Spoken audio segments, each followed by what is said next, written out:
Assalamualaikum warahmatullahi wabarakatuh. Perkenalkan, nama saya Emparani Randi dengan NIM D1A019077 dari kelas C Agroekoteknologi 2019. Baiklah, di video kali ini saya akan membahas tentang perkebunan dan hortikultura. Pertama, kita akan ketahui terlebih dahulu apa definisi dari perkebunan dan juga hortikultura. Perkebunan adalah segala kegiatan yang mengusahakan tanaman tertentu pada tanah dan atau media tumbuh lainnya dalam ekosistem yang sesuai, mengolah dan memasarkan barang dan jasa hasil tanaman tersebut dengan bantuan ilmu pengetahuan dan teknologi, permodalan serta manajemen untuk mewujudkan kesejahteraan bagi pelaku usaha perkebunan dan juga masyarakat. Sedangkan hortikultura ialah berasal dari bahasa Latin hortus dan kultur atau koler dan dapat diartikan sebagai budidaya tanaman kebun. Kemudian hortikultura digunakan secara lebih luas, bukan hanya budidaya di kebun. Istilah hortikultura digunakan pada jenis tanaman yang dibudidayakan. Selanjutnya kita masuk ke perbedaan jenis tanaman antara perkebunan dan hortikultura. Jenis tanaman perkebunan adalah tanaman yang pada umumnya berumur lebih dari 1 tahun dan pemungutan hasilnya dilakukan lebih dari 1 kali dan tidak dibongkar sekali panen. Tanaman hortikultura adalah tanaman yang dibudidayakan di kebun dengan beberapa macam tanaman seperti frutikultura, olerikultura, florikultura, dan biofarmaka. Lalu apa saja fungsi perkebunan dan hortikultura tersebut?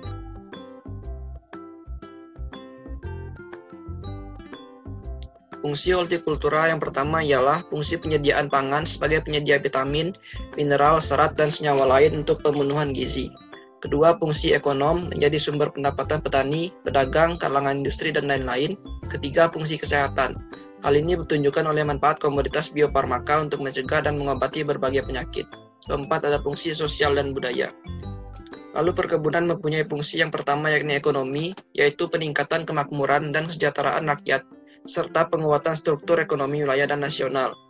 Yang kedua ada ekologi, yaitu peningkatan konservasi tanah dan air, penyerapan karbon, penyedia oksigen, dan penyangga kawasan lindung. Yang ketiga ada sosial budaya, yaitu sebagai perekat dan pemersatu bangsa. Lalu apa saja tujuan dari perkebunan dan adanya hortikultura? Tujuan penyelenggaraan perkebunan dimaksudkan untuk meningkatkan kesejahteraan dan kemakmuran rakyat, meningkatkan sumber daya devisa negara, menyediakan lapangan kerja dan kesempatan usaha, meningkatkan produksi, produktivitas, kualitas, nilai tambah, daya saing, dan pangsa pasar. Kemudian meningkatkan dan memenuhi kebutuhan konsumsi serta bahan baku industri dalam negeri, memberikan perlindungan kepada pelaku usaha perkebunan dan masyarakat, mengelola dan mengembangkan sumber daya perkebunan secara optimal, bertanggung jawab, dan lestari, dan meningkatkan pemanfaatan jasa perkebunan. Lalu tujuan pengembangan adanya hortikultura ialah yang pertama meningkatkan produksi, produktivitas, dan mutu hasil pertanian. Kedua, mengembangkan keanekaragaman usaha pertanian yang menjamin kelestarian fungsi dan manfaat lahan. Ketiga, menciptakan lapangan kerja, meningkatkan efektivitas dan efisiensi pelayanan, meningkatkan kesempatan berusaha dan meningkatkan pendapatan masyarakat dan negara. Keempat, meningkatkan kesejahteraan, kualitas hidup, kapasitas ekonomi, dan sosial masyarakat petani. Dan yang terakhir adalah meningkatkan ikatan komunitas masyarakat di sekitar kawasan yang memiliki tanggung jawab untuk menjaga kelestarian dan keamanannya. Lalu ada perbedaan komoditas antara perkebunan dan hortikultura. Komoditas hortikultura yang terdiri dari buah-buahan, sayuran, tanaman hias, dan tanaman obat mempunyai potensi besar untuk dikembangkan sebagai usaha agribisnis.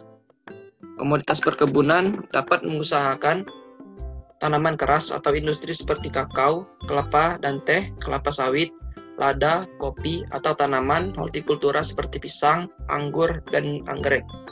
Dalam pengertian di Indonesia, perkebunan mencakup plantation atau orchard. Lalu apa saja kegiatan baik perkebunan dan hortikultura?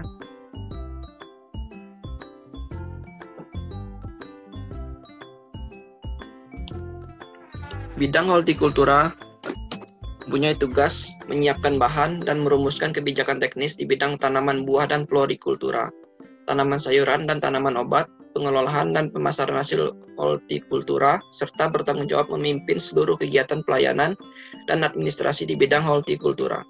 Sedangkan perkebunan adalah segala kegiatan yang mengusahakan tanaman tertentu pada tanah dan atau media tumbuh lainnya dalam ekosistem yang sesuai, mengolah dan memasarkan barang dan jasa hasil tanaman tersebut dengan bantuan ilmu pengetahuan dan teknologi, permodalan, serta manajemen untuk mewujudkan kesejahteraan bagi pelaku usaha perkebunan dan masyarakat. Baiklah, kita sudah ada di akhir video. Kesimpulannya adalah, baik perkebunan maupun hortikultura sama-sama berperan besar bagi negara, tinggal tergantung cara pengolahan masing-masing yang dapat mengarahkan kemana tujuan yang akan dicapai dari berbagai macam komoditas yang dapat dikembangkan. Yang terpenting, baik perkebunan maupun hortikultura harus dapat pengelolaan yang baik dan benar supaya tercapai tujuan dari masing-masing dan juga mendapat manfaat yang baik. Sekian dari saya, lebih kurang mohon maaf. Assalamualaikum warahmatullahi wabarakatuh.